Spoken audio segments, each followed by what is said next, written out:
பிரியமானவர்களே, இயேசு கிறிஸ்துவின் நாமத்தில் உங்கள் எல்லாருக்கும் என்னுடைய அன்பின் வாழ்த்துக்கள். இந்த நாளிலும் உங்களோடு கூட சேர்ந்து ஜெபிப்பது எனக்கு அதிக சந்தோஷம். நிறைய பேர் ஜெபத்திற்காக காத்திருக்கிறீங்க. ஆண்டவர் இந்த ஜெபிக்கலாம் வாங்க நிகழ்ச்சியில் நம்ம ஜெபிக்கிற ஜெபத்தை கேட்டு உலக அளவில் அவர் பலமான காரியத்தை செய்து வருகிறதை தெளிவாய் பார்க்க முடிகிறது. இப்போது சாட்சிகளை கேட்டு நாம் ஜெபிக்க போகிறோம்.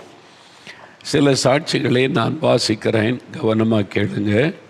இயேசு கிறிஸ்துவை நோக்கி விசுவாசத்தோடு யார் ஜெபித்தாலும் அவர்களுக்கு இயேசு அற்புதம் செய்கிறார். என்ன தேவை, என்ன காரியமாக இருந்தாலும் இயேசு என்கிற பெயரை சொல்லி ஜெபிச்சா அவங்களுக்கு அற்புதம் நடக்கும். அதற்கு இந்த சாட்சிகள் எல்லாம் ஆதாரம். இப்பொழுது சில சாட்சிகளை வாசிக்கிறேன்.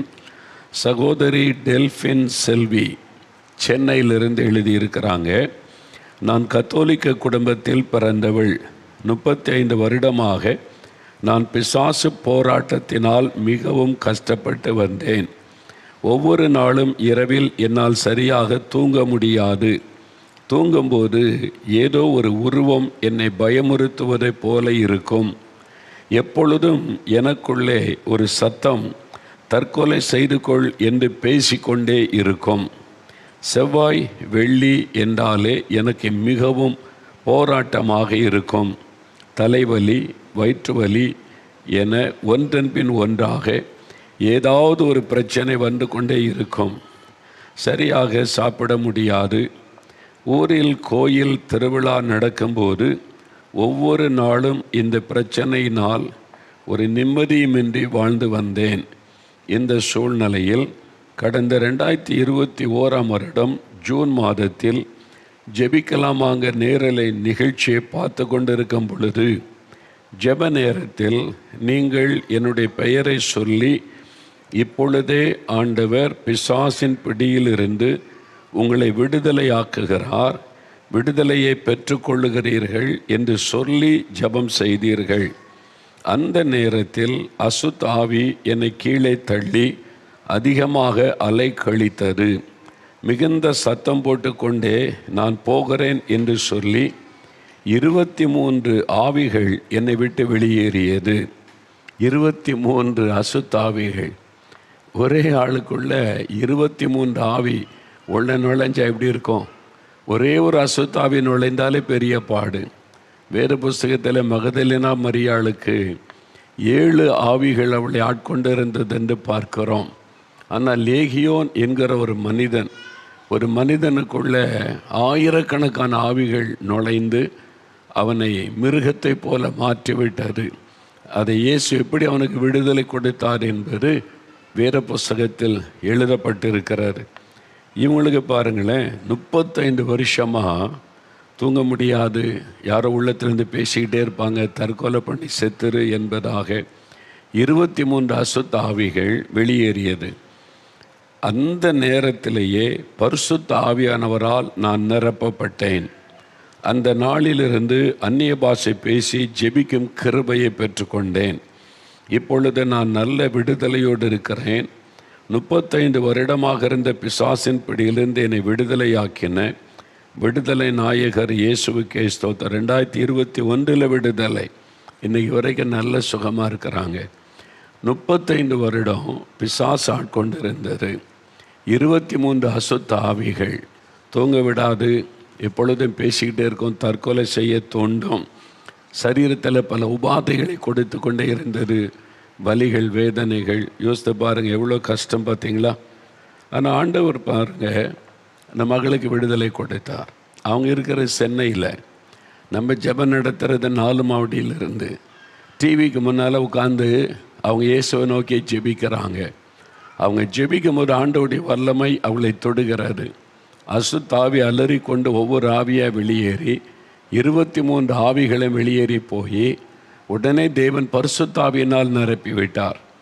பார்த்தீங்களா? அவங்க பிசாசு விடுதலை கொடுத்து ஏன் ஆவியினால் உடனே ஆண்டவர் நிரப்பினார்? அந்த பரிசுத்தாவினால் நிரப்பப்பட்டால் தான் திரும்ப அந்த ஆவி உள்ளே வர முடியாது.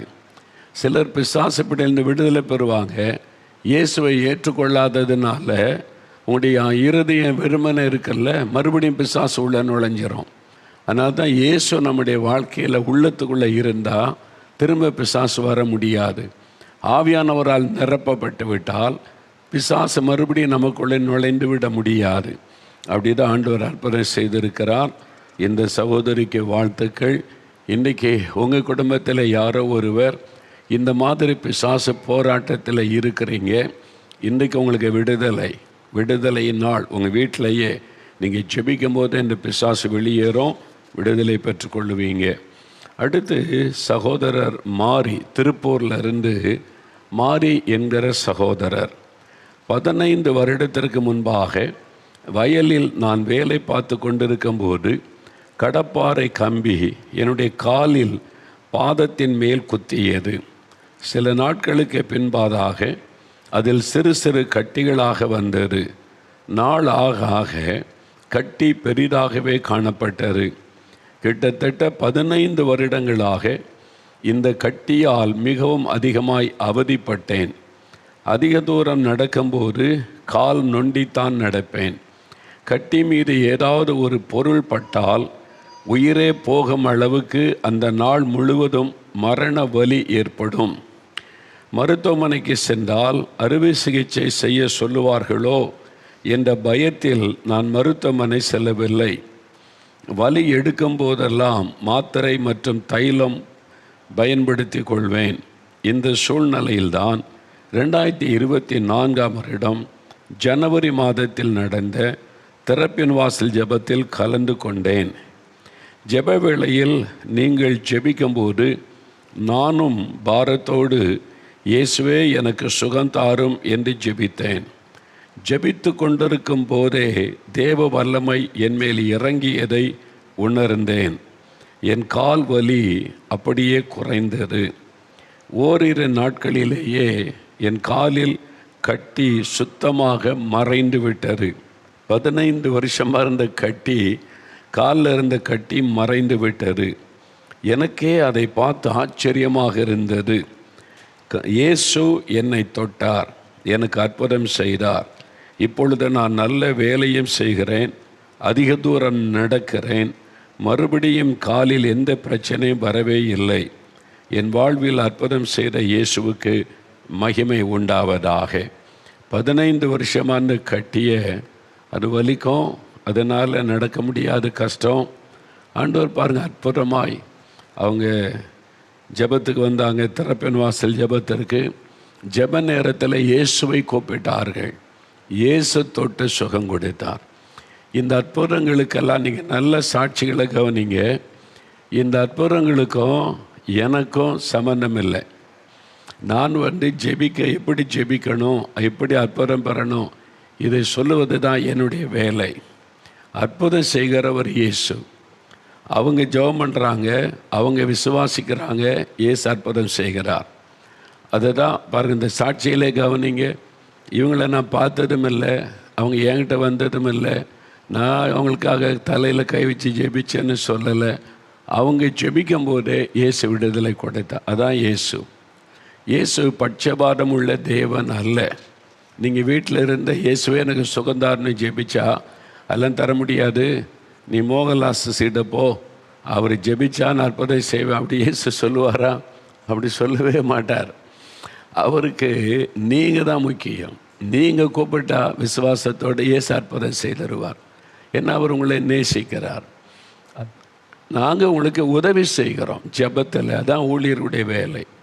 இயேசு கிறிஸ்துவை எப்படி விசுவாசித்து ஜெபிக்கணும் என்பதை உங்களுக்கு கற்றுக் கொடுக்குறோம். நீங்கள் தான் ஜெபிச்சு அற்புதம் பெறணும். பார்த்தீங்களா, 15 வருஷம் இருந்த கட்டியை மறைஞ்சு போச்சுது. இப்படிலாம் நடக்குமா? உங்களுக்கு இன்றைக்கு நடக்கும். உங்கள் சரீரத்தில் எங்கே கட்டி இருந்தாலும் கை வைத்து விசுவாசத்தோடு இயேசுவின் நாமத்தில் இந்த கட்டி என் சரீரத்தை விட்டு மறைந்து போகட்டும், இயேசுவே என்னை தொடும். நீங்கள் ஜெபிச்சு பாருங்கள், அற்புதத்தை காண்பீங்க. அடுத்து சகோதரி காவியா, திருச்சி. இது ஒரு அற்புதமான ஒரு காரியம் பாருங்கள். காவியான்ற சகோதரி திருச்சி, அங்கேருந்து எழுதியிருக்கிறாங்க. இந்த சகோதரிக்கு ஒரு பெரிய அற்புதம் நடந்திருக்கு பாருங்கள். 15 வருடங்களாக வலிப்பு வியாதியால் மிகவும் கஷ்டப்பட்டு கொண்டிருந்தேன். எங்கு சென்றாலும் எந்த இடத்திலும் திடீரென்று கீழே விழுந்து கை கால் பக்கமாக வளைந்து இழுத்து கொள்ளும். வாயில் நுரை நுரையாக வந்துவிடும். சில நேரங்களில் வாயிலிருந்த இரத்தமும் வந்துவிடும். சில சமயங்களில் கல்லில் விழுந்து தலையில் அடிபட்டு தையல் போடும் அளவிற்கு நான் பாதிக்கப்பட்டிருந்தேன். அந்த வலிப்பு வியாதி எவ்வளோ கொடூரம்ல. 15 வருஷம். எப்போ அந்த நோய் தாக்கும் எந்த இடத்துல தெரியாது. அந்த இடத்துல கீழே விழுவது என்பது எவ்வளோ ஒரு மனதுக்கு வேதனையான விஷயம். வெளியே போகிறதுக்கே பயம், எங்கே செல்லுவதற்கே பயம். பஸ்ஸில் போகும்போது வந்துடுமோ, தெருவில் போகும்போது அந்த நோய் தாக்கிறமோ, எவ்வளோ கஷ்டம் இல்லை, எவ்வளோ பாடு. 15 வருஷம் அனுபவிச்சிருக்கிறாங்க. ஆரம்ப காலத்தில் இதற்காக சிகிச்சை எடுத்தோம், ஆனால் எந்த ஒரு பயனும் இல்லை. ஆகவே சிகிச்சை எடுப்பதையும் விட்டு விட்டோம். மருந்து எடுத்து கொஞ்சமாவது சுகமானால் தானே நம்பிக்கை வரும். ஒன்றுமே நடக்கலைன்னா விட்டு போயிடும், மனசை விட்டு போயிடும். பணம் செலவு பண்ணோம், மருந்து எடுத்த பிரயோஜனம் இல்லையேன்னு சொல்லி. இந்த சூழ்நிலையில் எனக்கு திருமணம் முடிந்தது. திருமணம் முடிந்த பின் இந்த வலிப்பு வியாதியினால் 4 வருடங்களாக குழந்தை இல்லாமல் இருந்தேன். இப்படி ஒரு இக்கட்டான சூழ்நிலையில் 2022ஆம் வருடத்தில் ஜூன் மாதம் 30ஆம் தேதி நாலமாவுடைய தேவனுடைய தோட்டத்தில் வைத்து நடைபெற்ற வியாழக்கிழமை அற்புத விடுதலை பிரார்த்தனை ஜெபத்தில் நான் குடும்பமாய் வந்து கலந்து கொண்டேன்.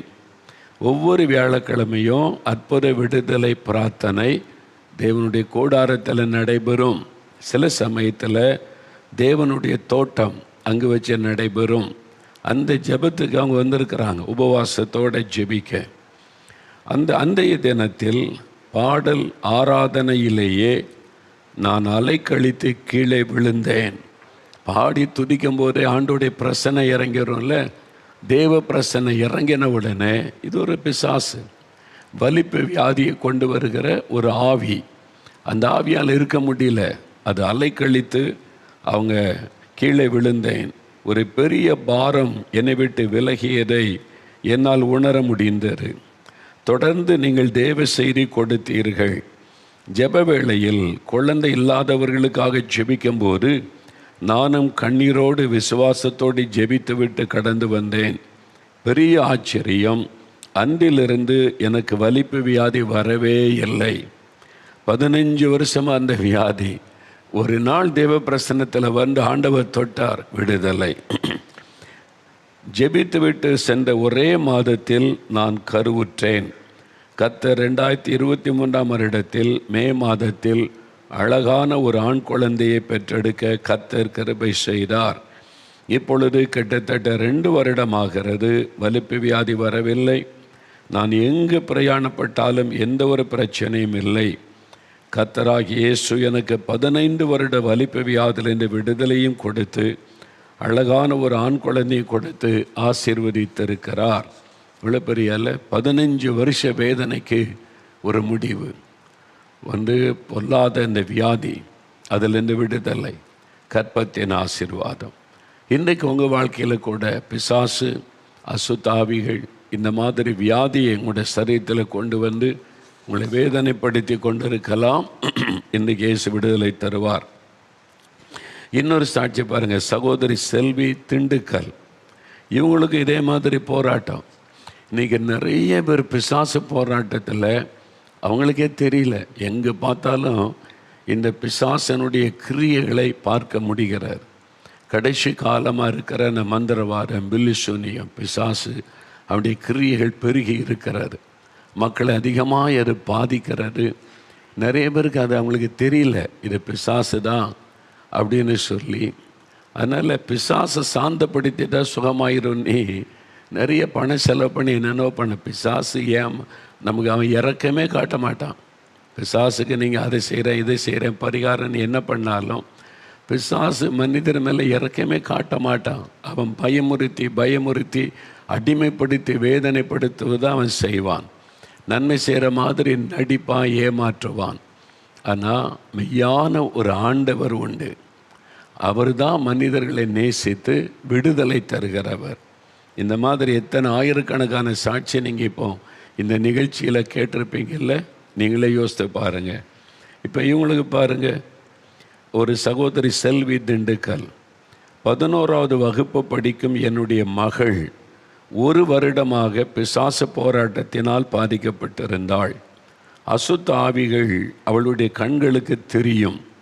குட்டி சாத்தான் அதோ உட்கார்ந்திருக்கிறான் என்றும் வீட்டிற்குள் நடந்து கொண்டிருக்கிறது என்றும் அவள் சொல்லுவாள். எதற்கெடுத்தாலும் அதிகமாக கோபப்படுவாள். நாங்கள் ஏதாவது சொல்லிவிட்டால் உடனே செத்து போய்விடுவேன் என்று சொல்லுவாள். மேலும் சரீரத்திலும் இரத்தப்போக்கினால் மிகவும் கஷ்டப்பட்டு வந்தாள். இரத்தப்போக்கு வர ஆரம்பித்தால் தொடர்ச்சியாக 40 நாட்கள் இருந்து கொண்டே இருக்கும். இதனால் என்னுடைய மகள் மிகவும் பலவீனப்பட்டு விட்டாள். படிப்பிலும் அவளால் கவனம் செலுத்த முடியவில்லை. அதிக நேரம் செல்போனில் கேம் விளையாடி கொண்டே இருப்பாள். இப்படிப்பட்ட சூழ்நிலையில் கடந்த ஏப்ரல் மாதம் 27ஆம் தேதி நாலுமாவடியில் உள்ள தேவனுடைய கூடாரத்தில் நடைபெற்ற திறப்பின் வாசல் ஜெபத்திற்கு என்னுடைய மகளை அழைத்து கொண்டு வந்தேன். பாடல் ஆராதனை வேளையில் என்னுடைய மகள் அசுத்தாவினால் அலைக்கழித்து மிகவும் அலறினாள். சிறிது நேரம் கழித்து அசுத்தாவி மகளை விட்டு வெளியேறியது. இப்பொழுது என்னுடைய மகள் கோபப்படுவதில்லை. சரீரத்திலும் நல்ல சுகத்தோடு இருக்கிறாள். அசுத்தாவிகளும் அவளுடைய கண்களுக்கு தெரிவதில்லை. தேவையில்லாமல் செல்போனையும் உபயோகிப்பது இல்லை. 1 வருடமாக என் மகளுக்கு இருந்த பிசாசின் போராட்டத்தை மாற்றி பரிபூர்ண விடுதலை கொடுத்த இயேசுவுக்கே நன்றி. பாருங்கள், ஒரு வாலி பிள்ளை 11வது வகுப்பு படிக்கிற பிள்ளைக்கு பிசாசனுடைய போராட்டம் 1 வருஷமாக கண்ணுக்கு தெரியும், பயமுறுத்திக்கிட்டே இருக்கும். சிலருடைய அந்த கண்ணுக்கு அதை தெரிந்து பயமுறுத்தி, அதனால் சரீரத்தில் வேதனை, உதிரப்போக்கனால சின்ன பிள்ளை எவ்வளோ கஷ்டம் இல்லை. 40 நாள் தொடர்ச்சியானா எவ்வளோ பாடு. அதனால் கோபம், எரிச்சல், அந்த பிசாசு பின்னணியிலிருந்து இதை செய்கிறது. அப்போது இந்த பிசாசனுடைய கிரியை அழிக்கும்படிக்கு இயேசு வெளிப்பட்டார். பிசாசுக்கு பரிகாரம் செய்து சாந்தப்படுத்துகிறன்னு என்ன பண்ணாலும் பிசாசுக்கு இறக்கெல்லாம் கிடையாது. நீங்கள் அறிந்து கொள்ளுங்க. நீங்கள் எவ்வளவு அது செய்கிறேன் இதை செய்கிறேன்னு என்ன பண்ணினாலும் பிசாசெல்லாம் சாந்தப்படுத்தி பண்ண முடியாது. அது ஒரு பிசாசு. அது எப்படி சாந்தமாக நினைக்கிறீங்க? அது மனிதனை நேசிக்காது. மனிதர்களை வாதிக்கிறது தான் அதனுடைய வேலை.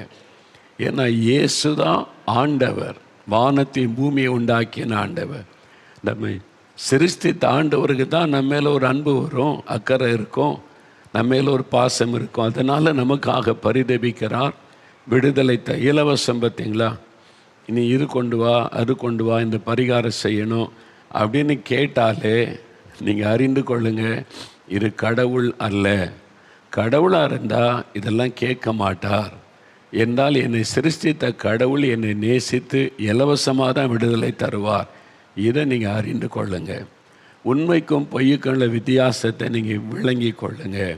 இந்த மகளுக்கு பாருங்கள், இலவசமாக ஆண்டவர் விடுதலை கொடுக்கிறார். இயேசுடைய பிரசன்னத்தில் வந்தாலே விடுதலை. பிசாசால் ஆண்டவுடைய பிரசன்னத்தில் இருக்க முடியாது. அதனால தான் அவங்க வீட்டில் துதித்து பாடினா அவங்க வீட்டுக்குள்ளே ஆண்டவுடைய பிரசன்னம் வரும். அந்த பிசாசால் இருக்க முடியாது. மகளுக்கு விடுதலை, உங்களுக்கு இன்றைக்கி விடுதலை தருவார். இன்னொரு சகோதரி பாத்திமா, தென்காசி. இவங்க கிறிஸ்தவர் அல்லாத குடும்பத்தை சார்ந்தவங்க. இயேசுக்கு இந்த குடும்பத்துக்கு சம்மந்தம் கிடையாது. அவங்க சொல்கிறாங்க, என்னுடைய மகளுக்கு சுமார் 8 வருடங்களாக வயிற்று வலி பிரச்சனை இருந்தது. வயிற்றுக்குள் குடலையும் புரட்டி போடும் அளவிற்கு பயங்கரமாக வலிக்கும். பாருங்கள், ஒரு மகளுக்கு கஷ்டம். அப்போ அவளால் தாங்கவே முடியாமல் அழுது கொண்டிருப்பாள். சரியாக சாப்பிட முடியாது. மருத்துவமனை சென்று பரிசோதித்த போது குடலும் கர்ப்பப்பையும் ஒட்டி கொண்டிருக்கிறது. இதற்கு அறுவை சிகிச்சை செய்தால்தான் சரி பண்ண இயலும், வேறு வழியில்லை என்று மருத்துவர்கள் கூறிவிட்டனர். இதற்காக நான் வணங்கும் தெய்வத்தின் வழிபாட்டு தலத்தில் சென்று பிரார்த்தனை செய்தேன். என் மகளுக்கு வயிற்று வலி சரியாகவில்லை. இந்த நிலையில்தான் கிறிஸ்தவ சகோதரி ஒருவர் ஜெபிக்கலாமாக நிகழ்ச்சியை எங்களுக்கு அறிமுகப்படுத்தினார். இந்த நிகழ்ச்சியை நாங்கள் பார்க்கும்போது நீங்கள் பேசுகின்ற விதம் எனக்கும் என் கணவருக்கும் அதிகமாக பிடித்திருந்தது. 2024 வருடம் ஜனவரி மாதம் முதல் வாரத்தில் ஜெபிக்கலாமாங்க நிகழ்ச்சியை பார்த்து கொண்டிருந்தோம். அப்பொழுது வியாதி உள்ளவர்களுக்காக நீங்கள் விசேஷமாக கர்ப்பப்பை பிரச்சனை மற்றும் வயிற்றில் உள்ள பிரச்சனைகளுக்காக ஜெபிக்கும்போது நாங்களும் இயேசுவே என் மகளை குணமாக்கும் என்று கண்ணீரோடு அழுது பிரார்த்தனை செய்தோம். என்ன ஒரு ஆச்சரியம்! மறுநாளில் என் மகளுக்கு வயிற்று வலி அப்படியே நின்று விட்டது. அன்றைய தினத்திலிருந்து நன்றாக சாப்பிட ஆரம்பித்தாள். ஒரு வாரம் கழித்து திரும்பவும் டாக்டரிடத்தில் போய் எக்ஸ்ரே எடுத்து பார்க்கும் பொழுது வயிற்றில் குடலும் கர்ப்பப்பையும் நார்மலாக உள்ளது. ஆப்ரேஷன் வேண்டாம் என்று மருத்துவர்கள் கூறினர். என் மகள் இப்பொழுது நன்றாக இருக்கிறாள். எந்த பிரச்சனையும் இல்லாமல் சந்தோஷமாக இருக்கிறாள். இயேசுவே என் குடும்பத்திற்குள் வந்து என் மகளுக்கு அற்புதம் செய்துள்ளார். இயேசுவே உண்மையான தெய்வம், அவருக்கே மகிமை உண்டாவதாக. ஆமேன். 8 வருஷம் இல்லை, மகள் கஷ்டப்படுறதை பார்த்தா தாய் தப்பனுக்கு எப்படி இருக்கும்ல? குடலும் கர்ப்பப்பையும் ஒட்டிட்டான். ஆப்ரேஷன் பண்ணாதான் சரி பண்ண முடியும். ஆனால் ஒரே நாள் ஜெபம், கண்ணீரோட விசுவாசத்தோடு ஜெபித்தாங்க. என்ன நடந்தது? ஏசு ஆப்ரேஷன் பண்ணிட்டார். அவர் கட் பண்ணாமல் ரத்தம் சிந்தாமல் ஒரே ஒரு தொடுதல். என்றால் அவர் தான் நம்மை சிருஷ்டித்த தேவன். நம்முடைய சரீரத்தில் ஒவ்வொரு உறுப்புகளும் அவருக்கு தெரியும். ஒரே ஒரு தொடுதல் சரியாகிவிட்டது. சில சொல்ல உடனே விரண்ட அப்படின்னா ஆஸ்பத்திரியில் தேவையில்லையா? எதுக்கு ஆஸ்பத்திரி? அது விசுவாசத்தில் பலவீனம் உள்ளவர்களுக்கு. நீங்கள் விசுவாசித்தா இயேசு அற்புதம் செய்வார். உங்களுடைய விசுவாசத்தை வைத்து தான் இயேசு அற்புதம் செய்வார். இயேசு மாய மந்திரம் செய்கிறவர் அல்ல.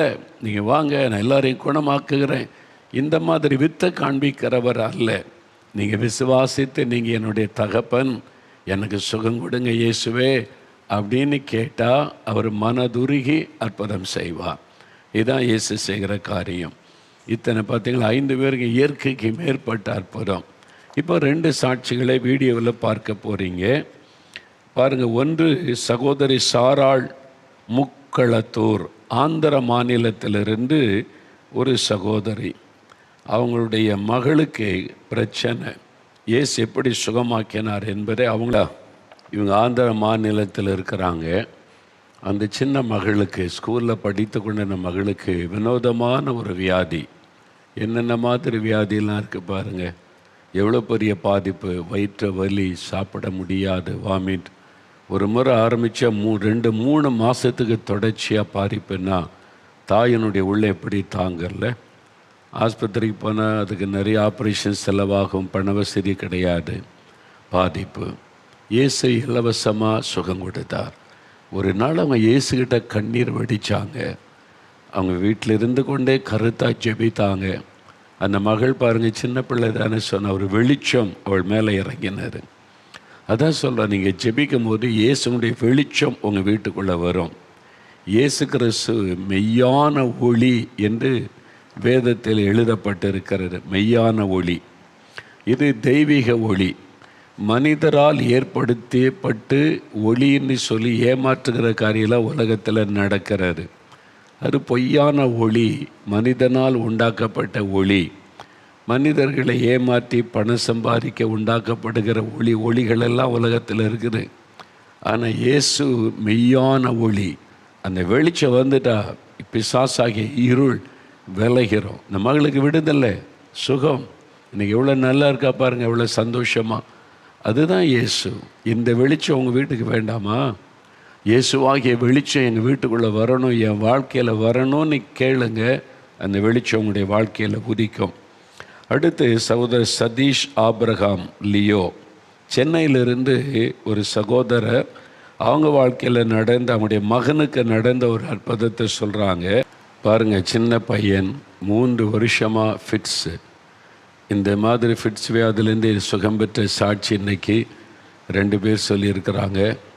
இதே மாதிரி பிரச்சனையோடு நிறைய பேர் இருக்கிறீங்க. உங்களுடைய குழந்தைகள் உங்கள் வாழ்க்கையில் இருக்கலாம். இன்றைக்கி இயேசு உங்களோடு பேசுகிறார்.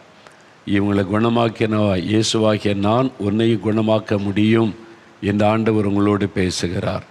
நீங்கள் விசுவாசிக்கணும். அவங்க பாருங்கள், குடும்பமாக விசுவாசத்தோடு வந்து ஒவ்வொரு வேளக்கிழமையும் 4 மாவடியில் சுகமளிக்கிற அந்த அற்புத விடுதலை பிரார்த்தனை நடக்கும். அந்த ஜெபம் 11 மணிலேருந்து 2 மணி வரை நடைபெறும். ஆயிரக்கணக்கான பேர் ஒவ்வொரு வாரமும் வர்றாங்க. உபவாசத்தோடு வந்து நீங்கள் உங்களுக்காக பாரம் எடுத்து ஜெபிக்கணும். அப்படி ஜெபிக்கும் போது தான் இயேசு விடுதலை. உங்களுக்கு ஜெபத்தில் நாங்கள் உதவி செய்வோம், அவ்வளவுதான். ஆனால் நீங்கள் ஜெபித்து இயேசுவிடமிருந்து அற்புதம் பெறணும். இவ்வளோ பேருக்கு அற்புதம் செய்திருக்கிறார்ல, அந்த இயேசு இப்போ எங்கே இருக்கிறாரு? உங்கள் பக்கத்தில் தான், உங்கள் வீட்டில் உங்கள் பக்கத்தில் தான் நின்று கொண்டு இருக்கிறார். என் நாமத்தினால் எங்கேயும் 2 பேர் கூட்டினால் அங்கே இருக்கிறேன்னு சொல்லியிருக்கிறார். இப்போ உங்கள் பக்கத்தில் உங்கள் வீட்டில் தான் இருக்கிறார். அதனால் விசுவாசத்தோட இயேசுவே என்னையும் தொடுங்க, என் குழந்தையை தொடுங்க, என் குழந்தையினுடைய ஃபிட்ஸ் வியாதி மாறட்டும், இந்த வயிற்று வலி, இந்த தீராத நோய் எல்லாம் மறையட்டும், இந்த கட்டி மறையட்டும். நீங்கள் ஜெபிச்சா இப்போது உங்கள் வீட்டிலேயே அற்புதம் நடக்கும். விசுவாசிக்கிறீங்களா? 5 நிமிடம் தான் ஜெப நேரம். முடிந்தால் முழங்கால் படியிட்டு கொள்ளுங்க. உங்களை தாழ்த்துவதற்கு அடையாளமாய் முழங்கால் படியிட்டு வியாதி உள்ள இடத்துல கை வைத்து கொள்ளுங்க. குழந்தைகள் வியாதிப்பட்டிருந்தால் குழந்தைகள் மேலே கை வைங்க. உங்கள் வீட்டில் யாராவது படுக்கையில் வியாதியில் இருந்தால் அவங்க மேலே கை வைத்து கொள்ளுங்க. அல்லது நீங்களே வலிகள், வேதனை, வியாதி உள்ள இடத்துல கை வைத்து இயேசுவே என்னை தொடும், இயேசுவே என்னை குணமாக்கும், இயேசு கிறிஸ்துவின் நாமத்தில் எனக்கு விடுதலை உண்டாகட்டும், அந்த பெயரை சொல்லணும். அந்த இயேசு தான் அற்புதம் செய்கிறவர், உங்களுக்காக மரித்து உயிர்த்தெழுந்தவர், உயிரோடு என்றென்றைக்கும் இருக்கிற ஆண்டவர். அதனால் அந்த பெயரை சொல்லி ஜெபிக்கணும். கை வச்சிட்டிங்களா? எனக்கு பாவத்தில் இந்த விடுதலை வேணும், நிம்மதி வேணும்னா இருதயத்தில் கை வைத்து என் பாவத்தை மன்னிங்க இயேசுவே, பாவத்திலேருந்து விடுதலை கொடுங்க, நிம்மதி தாங்க, சமாதானம் தாங்கன்னு ஜெபிக்கணும். ஆண்டோடைய வெளிச்சம் உங்கள் வீட்டுக்குள்ளே இப்பொழுது வரப்போகிறது.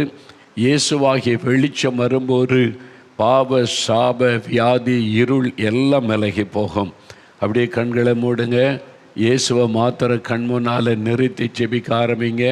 வாயை திறந்து ஜெபிங்க. இயேசுவே உமக்கு ஸ்தோத்திரம், இவ்வளோ பேருக்கு அற்புதம் செய்த ஆண்டவருக்கு ஸ்தோத்திரம், ஸ்தோத்திரம், ஸ்தோத்திரம். இயேசுவே எங்கள் வீட்டுக்குள்ளே நீங்கள் வந்திருக்கிறீங்க, ஸ்தோத்திரம். இப்போ எங்கள் ஜெபத்தை கேட்குறீங்க, உங்களுக்கு நன்றி. இவ்வளோ பேருக்கு அற்புதம் செய்கிறீங்களே, அதற்காக உங்களுக்கு ஸ்தோத்திரப்பா. நீங்கள் அற்புதம் செய்கிற ஆண்டவர், நான் விசுவாசிக்கிறேன்.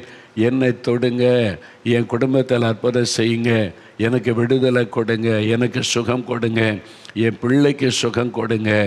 இனிமேல் இந்த வலிப்பு, வியாதி, ஃபிட்ஸ் வரவே கூடாது. ஆண்டவரே, இந்த சாட்சி சொன்ன அந்த பிள்ளைகளுக்கெல்லாம் விடுதலை கொடுத்துருக்கிறீங்க. அந்த குட்டி தம்பிக்கு, அந்த சின்ன மகளுக்கெல்லாம் சுகம் கொடுத்தீங்களே, என் குழந்தைக்கு சுகம் கொடுங்க. என்னுடைய மகனை தொடுங்க, மகளை தொடுங்க. இயேசுவின் நாமத்தில் சுகம் உண்டாகட்டும். சொல்லுங்கள். வாய் திறந்து ஜெபிங்க, வாய் திறந்து ஜெபிங்க. சின்ன குட்டி பிள்ளைகள் உங்கள் அப்பாவுக்கு, அம்மாவுக்காக ஜெபம் பண்ணுங்க. எங்கள் அம்மாவுக்கு சுகம் கொடுங்க, அப்பாவுக்கு சுகம் கொடுங்க இயேசுவேன்னு சொல்லுங்கள். அற்புதம் நடக்கும். ஜெபிக்க இப்பொழுது அசுத்த ஆவிகள், வியாதியை கொண்டு வருகிற ஆவிகள், ஃபிட்ஸை கொண்டு வருகிற ஆவிகள், பயத்தை கொண்டு வருகிற ஆவிகள், அந்த ஆவிகள் இயேசுவின் நாமத்தில் விலகுகிறது. இயேசுவின் நாமத்தை சொல்லுங்க போதும். இயேசுவின் நாமத்தில், இயேசுவின் இரத்தத்தின் வல்லமையினால் இந்த பயத்தின் ஆவிகள் விலகட்டும். நீங்கள் சொல்ல உங்களுக்கு விடுதலை உண்டாகிறது. நல்ல ஜெபிங்க. வாய் திறந்து சொல்லுங்கள். அவ்வளோதான், 2 நிமிஷம்தான். இயேசுவின் நாமத்தில் விடுதலை, இயேசுவின் நாமத்தில் சுகம், இயேசுவின் நாமத்தில் பிசாசின் கட்டுகள் அறுக்கப்படட்டும். பயத்தின் ஆவிகள், தூக்கத்தை கெடுக்கிற ஆவிகள் விலகட்டும். இயேசுடைய பெயரை சொல்கிறீங்க, உங்களுக்கு விடுதலை உண்டாகிறது. யசோதா என்கிற ஒரு மகள் ஜெபிக்கிறீங்க. எனக்கு ராத்திரெல்லாம் தூங்க முடியல, என் சரீரமெல்லாம் பாதிக்கப்பட்டு இருக்குது, ஐயோ என்னால் வேதனை தாங்க முடியலை, இயேசுவே எனக்கும் ஒரு விடுதலை தாங்க, இந்த பயத்திலிருந்து விடுதலை தாங்க, என் சரீரம் பாதிக்கப்பட்டிருக்குதே, எனக்கு விடுதலை கொடுங்கன்னு ஜெபிக்கிற யசோதா, ஆண்டவர் இயேசுடைய வல்லமை உங்கள் மேலே பாய்ந்து வருகிறது. அந்த கட்டுகள் அறுக்கப்படுகிறது. அந்த பொல்லாத அசுத்த ஆவி, உங்களை வாதித்த ஆவி விலகுகிறது இயேசுவின் நாமத்தில். இயேசுவே ஸ்தோத்திரம்னு சொல்லுங்கள். வாய் திறந்து இயேசுவே ஸ்தோத்திரம், இயேசுவே உமக்கு நன்றின்னு சொல்லுங்கள். இப்பொழுது யாஷ்மின் என்கிற ஒரு மகள், நீங்கள் கிறிஸ்தவர் அல்லாதவர்கள், ஆனால் இயேசுவே எனக்கு ஒரு விடுதலை தாங்கன்னு செபிக்கிறீங்க. உங்கள் சரீரத்தில் வினோதமான சில பாதிப்புகள் காணப்படுகிறது. அது சொன்னால் யாருமே நம்ப மாட்டேங்கிறாங்க. ஆனால் நீங்கள் பாதிக்கப்பட்டு உங்களுக்கு சில சமயத்தில் மன அழுத்தத்தினால மரித்து போயிடலாம், செத்து போடலான்னு தோன்றுகிறது. அந்த எண்ணம் வருகிறது. அந்த போராட்டத்தில் இருக்கிறீங்க. இப்போ உங்களுடைய சரீரத்தில் விடுதலை, மனதில் விடுதலை. யாஷ்மின், இயேசுவே ஸ்தோத்திரம்னு வாய் திறந்து சொல்லுங்கள். இயேசுவின் நாமத்தை சொல்லும் பொழுது உங்களுக்கு விடுதலை. இப்பொழுது அந்த கட்டுகள் அறுக்கப்படுகிறது. ஆண்டவருக்கு ஸ்தோத்திரம், இயேசுவே உமக்கு நன்றின்னு சொல்லுங்க. சிவக்குமார் என்கிற ஒரு சகோதரர், ஒரு தகப்பனார், நீங்கள் ஜெபிக்கிறீங்க. நீங்கள் ஒரு தகப்பனார் வியாதிப்பட்டு பலவீனப்பட்டு இருக்கிறீங்க. உங்களுடைய சரீரத்துக்குள் ஆண்டவருடைய வல்லமை இறங்குகிறது. உங்களுடைய எலும்புகளில் உண்டான வலிகள் வேதனைகளும், உங்களுடைய சரீரத்தில் சில உறுப்புகள் பாதிக்கப்பட்டதுனால மரண பயம் வந்திருக்கிறது. இயேசுவின் நாமத்தில் மரண கட்டுகள் மாறுகிறது. விடுதலை இயேசுவின் நாமத்தில். என்ன ஆண்டவரை துதிங்க. ஆஸ்பத்திரியில் இருக்கிற ஒருவருக்காக யாரோ ஜெபிக்கிறீங்க. ஆண்டவர் ஜெபத்தை கேட்டார், விடுதலை தருகிறார். இயேசுவுக்கு ஸ்தோத்திரம்னு சொல்லுங்க. அநேக குழந்தைகளை இன்றைக்கு ஆண்டவர் தொடுகிறார். ஃபிட்ஸ் வியாதிகள், வலிப்பு நோய்கள் விலகுகிறது இயேசுவின் நாமத்தினாலே. அந்த நோய்களை கொண்டு வருகிற பொல்லாத பிசாசை நான் கடிந்து கொள்கிறேன் இயேசுவின் நாமத்தினாலே. ஜனங்களை ஏமாற்றுகிற பிசாசு, நீ கடவுள் கிடையாது, நீ பிசாசு. மக்களை, என் ஜனங்களை ஏமாற்றி வஞ்சித்து கொண்டிருக்கிற பொல்லாத பிசாசை வெளியேறி போ இயேசுவின் நாமத்தில் என்று உன்னை அதட்டுகிறேன். இந்த யார் யார் இயேசுவின் நாமத்தை சொல்லுகிறார்களோ அவர்களை விட்டு விலகு இயேசுவின் நாமத்தில் என்று கடிந்து கொள்ளுகிறேன். விடுதலை கொடுக்கிற இயேசுவுக்கு ஸ்தோத்திரம். இப்போ அப்படியே வலதுகரம் உயர்த்துங்க. இயேசுவே ஸ்தோத்திரம்னு சொல்லுங்கள். இயேசுவே ஸ்தோத்திரம். விடுதலைக்காய் ஸ்தோத்திரம், சுகத்திற்காய் ஸ்தோத்திரம், அற்புதம் செய்ததற்காய் ஸ்தோத்திரம். மனதார துதிங்க. ஆண்டவர் கொடுத்த விடுதலைக்காக நன்றி, ஸ்தோத்திரம். உமக்கே மகிமை உண்டாகட்டும். இயேசுவின் நாமத்தில் ஜெபிக்கிறோம் பிதாவே. ஆமேன், ஆமேன். விட்டாருங்க. நிறைய பேருக்கு இன்றைக்கு விடுதலை. இந்த பிசாசு கொண்டு வந்த வியாதி, பிசாசு கொண்டு வந்த பயம், கட்டுகள் அறுக்கப்பட்டு விட்டது. ஆண்டவருக்கு ஸ்தோத்திரம்.